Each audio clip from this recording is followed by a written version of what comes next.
Thanks, everyone, for listening. All right. Hey, everyone. Welcome back. You ready to go on another deep dive with me?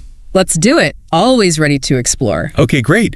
So today, we're going to be diving into ancient Egypt. Specifically, their idea of paradise. Oh, yeah. Paradise. Now, full disclosure, right? Not a topic I'm super familiar with. Understandable. It's a vast subject, really. Yeah. But we're going to be zeroing in on one very specific concept. The field of reeds. Yeah. The field of reeds, sometimes called Wahat. And we've got this amazing source material we're working with today. Super descriptive, vivid imagery, almost poetic. You really get a sense of place. Makes you feel like you're right there. Totally. We're talking fragrant lotus flowers, these rustling reeds that are practically whispering secrets. And souls just wandering around, totally free. Exactly. So I guess to really kick things off, maybe you can set the scene for us. Paint us a picture of what this field of reeds is all about. Okay, so imagine, right, the Nile River. Okay, the Nile. Got it. The lifeblood of ancient Egypt, right? Agriculture, transportation. Yeah. Everything revolved around it, didn't it? Exactly. Now picture the field of reeds as a mirror image of the Nile's fertile banks. So not some cloudy, ethereal, up in the sky kind of paradise, but a very real, tangible. Yeah, like an idealized version of the world they knew. I see. So why do you think they envisioned paradise this way? Why the connection to the Nile specifically? Well, I think it really highlights this core belief they had, that death wasn't about escaping the world. It was about transitioning to a similar but more perfect existence. That's right. This continuation, yeah. Exactly. And the Nile was so central to their lives, their whole cosmology. So it makes sense that it would feature prominently in their concept of the afterlife. Makes total sense. And speaking of cosmology, our source material actually mentions the sunset and moonrise over the field of reeds. Right, and that's significant because the Egyptians were fascinated by astronomy. And their sun god Ra, right. Exactly. The sun's journey across the sky, that whole cycle of day and night, it symbolized this eternal journey of the soul. Oh, I see, like renewal and rebirth, right? Yeah, exactly.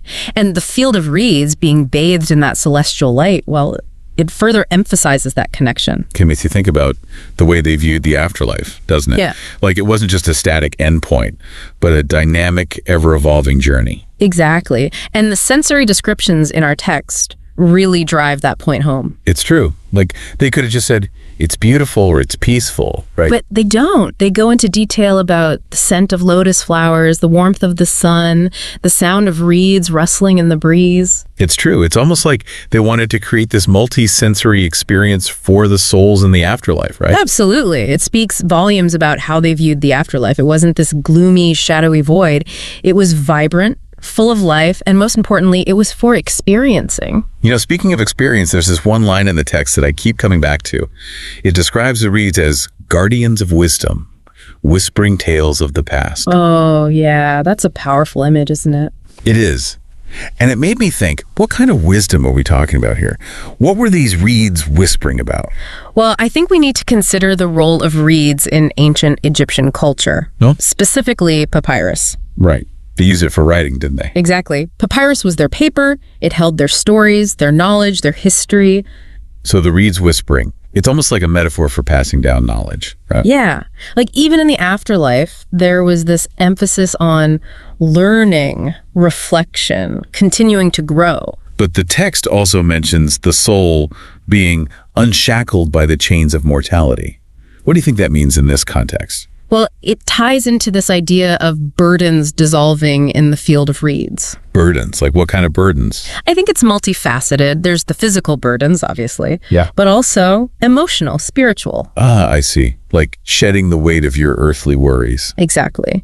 And this connects back to the Egyptian belief in the weighing of the heart ceremony. Oh, yeah, where your heart is weighed against a feather, right? Right. The feather representing truth and justice. If your heart was lighter than the feather, you were worthy of entering the field of reeds. But it sounds like it wasn't enough to just enter the field of reeds. You had to actually let go of those burdens to truly experience it. Exactly. That's where the true peace and balance comes in. Wow. We've covered so much ground today, but there's still so much more to explore. Right. It's incredible how much we can learn about a culture through their beliefs about the afterlife, isn't it? It really is. But if we had to pick one thing, what stands out to you the most about the field of reeds? For me, it's the fact that it wasn't this completely separate realm. It was an extension of the world they knew, just more perfect, more balanced. It really does say a lot about their values, doesn't it? Their beliefs, their whole way of life. Absolutely. And who knows, maybe we'll all find our own version of the Field of Reed someday. Maybe. But for now, let's bring it back to our listeners. We've explored this amazing paradise, unpacked the Egyptian belief in the interconnectedness of life and death, and touched on the soul's quest for peace and balance. But here's a final thought for you to ponder. Imagine yourself standing amidst those whispering reeds, the sun warm on your skin, breathing in that fragrant air. What stories would the reeds tell you? What burdens would you leave behind? Thanks for joining us. See you next time.